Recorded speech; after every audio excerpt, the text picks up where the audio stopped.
মঠের নিয়মানুসারে ত্রিসন্ধ্যায় স্নান, ভোর 4টায় স্নানান্তে গৌরাঙ্গ ঘরে স্তবস্তুতি, পঞ্চবটিতে শিব মন্দিরে আসন মুদ্রা ও যোগব্যায়াম, পরে ভক্তমাল অথবা যে কোনো সদ্গ্রন্থ পাঠ সেরে ষষ্ঠ নির্দিষ্ট কর্মে যোগদান করা, দুপুরে প্রসাদ গ্রহণের পর একটু বিশ্রাম, অধ্যাপনা আলোচনা শেষে নির্দিষ্ট কাজে যোগদান, সন্ধ্যায় আবার স্নান করে জগৎগুরুর আসন সংলগ্ন মন্দিরে স্তব স্তুতি ও আরতি কীর্তন করা, স্তব সমাপনান্তে শ্রী গৌরাঙ্গ ঘরের বারান্দায় বসে ভাগবত পাঠ ও আলোচনায় যোগদান করা, রাত্রে প্রসাদ গ্রহণের পর শয্যা গ্রহণ।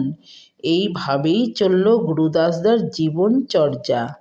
মঠের ছিল 2টি বিভাগ, একটি শিক্ষা বা প্রচার বিভাগ, অন্যটি কৃষি বিভাগ বা পামবাড়ি। নৈষ্ঠিক ব্রহ্মচারীরা থাকতেন শিক্ষা বিভাগে আর অন্যান্য সেবকরা থাকতেন পামবাড়িতে।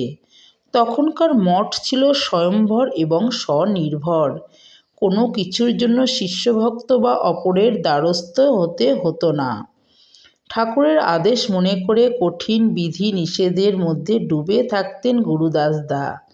পামবাড়িতে তাকে 30-40টি গরু ও মহিষের দেখাশোনার দায়িত্ব দেওয়া হয়েছিল। কোনো কাজে যেন তার ত্রুটি না হয় সেদিকে তার সজাগ দৃষ্টি থাকত সর্বদা। গোচারণ সহজ কাজ নয়। ছাড়া পেলেই গরুগুলি যে যেদিকে পারে পালিয়ে যেতে চায়। তাদের ফিরিয়ে আনা কষ্টসাধ্য কাজ। ঠাকুরের পোষ্য বলে গরু মহিষকে প্রহার করতেও তার মনে দ্বিধা হতো। এই সময়ের একটা ঘটনা তার লেখা থেকেই পাঠ করুন।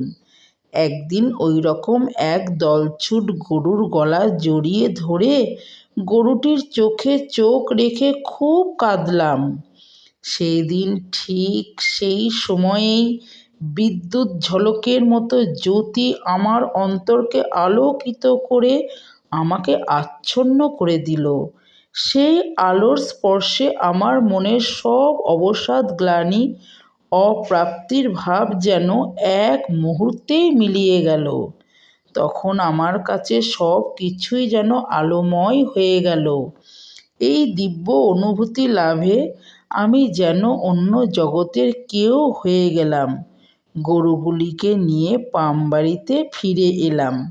জয় গুরু। পরবর্তী ঘটনা জানতে হলে নিগম সমগ্র চ্যানেলটিকে অবশ্যই সাবস্ক্রাইব